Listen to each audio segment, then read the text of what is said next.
2021 সালে তখন রাজ্যে বিপুল সংখ্যাগরিষ্ঠতা নিয়ে ক্ষমতায় ফিরেছে তৃণমূল সরকার, আর বিজেপি সর্বসাকুল্যে 77টি আসন পেয়েছে। এরপরই রাজ্য জুড়ে শুরু হয়ে যায় ভোট পরবর্তী হিংসার ঘটনা। অভিযোগ, বেছে বেছে বিজেপি কর্মীদের বাড়ি দোকানে হামলা করা হয়। ভয়ে অনেকেই ঘর ছাড়া হয়ে যান। পরিবার, বৃদ্ধ বাবা মা, সন্তানদের বাড়িতে রেখেই প্রাণের তাগিদে পালিয়ে পালিয়ে বেড়াতে হয়েছিল বিজেপি নেতাকর্মীদের। কিন্তু 2026-এ রাজ্যে পালা বদল হয়েছে। প্রথমবারের জন্য সরকারে এসেছে বিজেপি, আর এরপরেই পালিয়ে বেড়ানো সেই বিজেপি নেতা কর্মীরা অভয় পেয়েছেন, ঘরে ফিরতে শুরু করেছেন তারাই। এরকমই এক বিজেপি কর্মী হারাধন রুইদাস বাড়িতে ফিরলেন রীতিমতো রাজকীয় সংবর্ধনায়। 2021 সালে বিধানসভা নির্বাচনে এলাকায় সক্রিয়ভাবে বিজেপি করেছিলেন। নিজের বিধানসভা এলাকায় বিজেপি জয়ী হলেও রাজ্যে সরকার গঠন করতে না পারার ফলাফল ঘোষণার দিনে তার পরিবারের উপর নেমে এসেছিল সন্ত্রাসের আগুন। ভেঙে গুড়িয়ে দেওয়া হয়েছিল একাধিক জায়গা। কষ্টে তৈরি করা এক চিলতে অ্যাডবেস্টারের বাড়িও সেদিন ভেঙে গুড়িয়ে দেওয়া হয়। 3 কন্যা সন্তান এবং স্ত্রীকে নিয়ে কোনো রকমে বাড়ির পাশের ধান খেতে লুকিয়ে প্রাণে বেঁচেছিলেন বাঁকুড়ার ইন্দাস ব্লকের কড়িশুন্ডা গ্রামের হারাধন রুইদাস। তারপর আতঙ্কে গত 5 বছর আর বাড়িমুখ হতে পারেননি। রাজ্যে পালাবদলের পর স্থানীয় বিজেপি কর্মীরা রীতিমতো তাসা বাজিয়ে হারাধন রুইদাস সহ তার পরিবারকে সসম্মানে নিজের ভাঙা বাড়িতে ফিরিয়ে দিলেন। 2021 সালের নির্বাচনের আগে তৃণমূলের রক্তচক্ষুকে উপেক্ষা করে কড়িশুন্ডা গ্রাম সহ আশেপাশের এলাকায় বিজেপির সংগঠন গড়ে তুলেছিলেন হারাধন রুইদাস। তৎকালীন তৃণমূলের গড়ে হারাধনের এই কর্মকাণ্ড ভালো চোখে নেয়নি তৃণমূল। সে বছর বিধানসভা নির্বাচনে ইন্দাস বিধানসভায় বিজেপি জয় পেলেও রাজ্যে সরকার গঠনে ব্যর্থ হয় বিজেপি, আর তাতেই ফল ঘোষণার দিন রাত নামতেই তৃণমূলের গুন্ডা বাহিনী ঝাঁপিয়ে পড়ে হারাধনের বাড়ির ওপর। কি বলছেন হারাধন রুইদাস, শুনব। আমি গত 21-এর বিধানসভা থেকে সেই রাত্রে বিজেপির রেজাল্ট খারাপ হয়েছিল বলে সেই রাত্রে আমি অত্যাচারিত হয়ে আমার ফ্যামিলিকে নিয়ে রাত্রের অন্ধকারে এখান থেকে বাড়িয়ে যাই। আজকে 26-এ বিপুল জয় হয়েছে বিজেপি সরকারে, তাই আমার বিজেপি নেতৃত্ব যারা আছে সকলে আমাকে বরণ করে বাড়ি ফিরাচ্ছে। এর থেকে আনন্দের কিছু হতে পারে না। কারা অত্যাচার করেছে? তৃণমূলের গুন্ডা বাহিনী। মানে 21 থেকে আজ 26 পর্যন্ত 21 to 26 পর্যন্ত আমি বাইরে ছিলাম, কোনোভাবে বাড়ি ফিরতে পারিনি। ঘরদোর ভাঙচুর হয়েছে, ভাঙচুর করেছে এবং আমার ছাগল গরুর উপর অত্যাচার হয়েছে। সেগুলো না খেয়ে 6-7 দিন না খেতে গোয়ালে মরে পড়েছিল, সেগুলোকে দাহ করা সম্ভব হয়নি। আমার কর্মীরা যথেষ্ট সহযোগিতা করেছে, কিন্তু কোনোভাবেই আমার গ্রামে ফেরাতে পারিনি অত্যাচারের ভয়ে। সেই সময় তৃণমূল অত্যাচারিত যে সরকার চলছিল, আমাদের বিজেপি কর্মীর উপর মানে অকুত অত্যাচার করা হয়েছিল। সেই রাত্রে আমি এখান থেকে গ্রাম ছেড়ে চলে যাই আমার ফ্যামিলিকে নিয়ে। আজ 26-এ খুব আনন্দের দিন। আমার বিজেপি কর্মী এবং ভাই সাহেবরা রয়েছে, আমার ছোট ভাই বোরা রয়েছে, সকলে আমাকে বাড়ি ফেরাবে। দীর্ঘ 5 বছর পরে বাড়ি ফিরে কেমন অনুভূতি লাগছে? খুব ভালো লাগছে, খুব ভালো লাগছে। কারণ নেতৃত্ব দিকে পেয়ে, আমার সেই সহকর্মীদিকে কাছে পেয়ে আমি খুব আনন্দ বোধ করছি। ভারতবর্ষে আজকে বিজেপি সরকার জয় জয়কার হয়েছে, তথা বাংলাতেও 26-এ বিজেপির বিপুল জয় হয়েছে, তাতে আমরা ভীষণ আনন্দিত। হামলাকারীদের হাত থেকে প্রাণে বাঁচতে 3 কন্যা এবং স্ত্রীকে নিয়ে হারাধন এক কাপড়ে বাড়ি ছেড়ে আশ্রয় নেন বাড়ির পাশের ধানের জমিতে। হামলাকারীরা তার চোখের সামনেই গুড়িয়ে দেয় কষ্টে বানানো তার সাধের অ্যাডবেস্টারের বাড়িটুকু।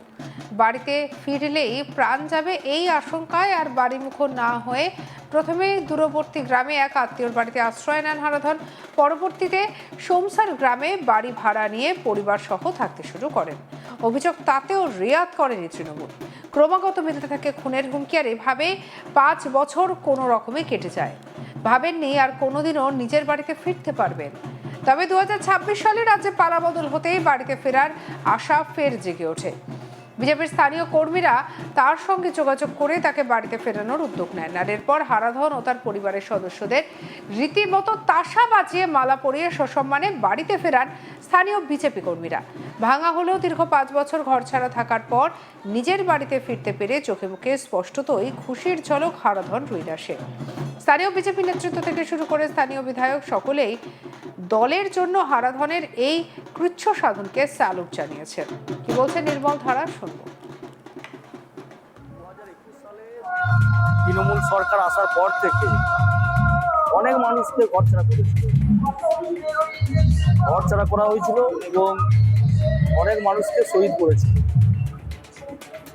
হারাধন রুই দাস উনি দীর্ঘদিন ঘরছাড়া ছিলেন, মানে ওনার পুরো বাড়িটা ভেঙে দিয়েছে। তৃণমূলের নোংরা কালচার, এদের নোংরা কালচার এই রকমই ছিল যে ঘর লুট করা, ঘর ভাঙচুর করা, ধর্ষণ করা, এসব তৃণমূলের নোংরা কালচারের মধ্যে পড়েছে। এতদিন উনি ঘর ঢুকতে পারেনি।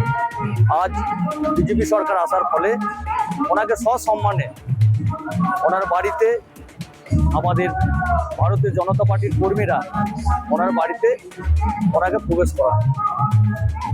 আজ দেখুন কত মা বাবার বুক খালি করেছিল এই তৃণমূল হারমাদ বাহিনীরা। আজ বিজেপি সরকার আসার ফলে বলুন তো কটা মানুষকে ঘরছাড়া করা হয়েছে? বলতে পারবেন? কেউ বলতে পারবে না, কারণ বিজেপির এই কালচার নয়। বিজেপি নীতি আদর্শে ভরপুর একটা পার্টি, সব সময় মানুষের পাশে আছে এবং চিরদিন মানুষের পাশে থাকবে।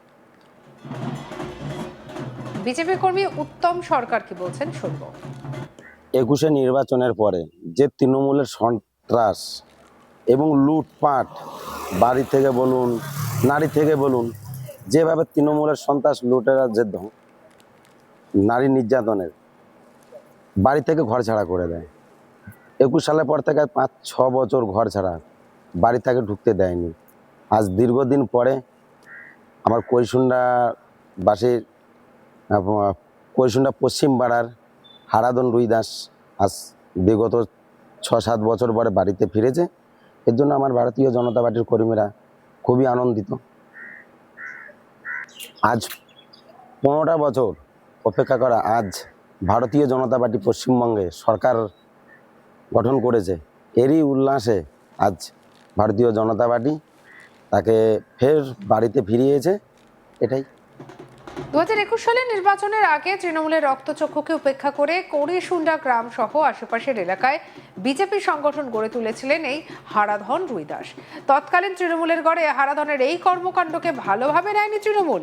সে বছর বিধানসভা নির্বাচনে ইন্দাস বিধানসভায় বিজেপি জয় পেলেও রাজ্যে সরকার গঠনে ব্যর্থ হওয়ার পরে এই হারাধন রুই দাসের উপরে নেমে আসে অত্যাচার। কি বলছেন হারাধন রুই দাস বাড়ি ফেরার পরে শুনবো।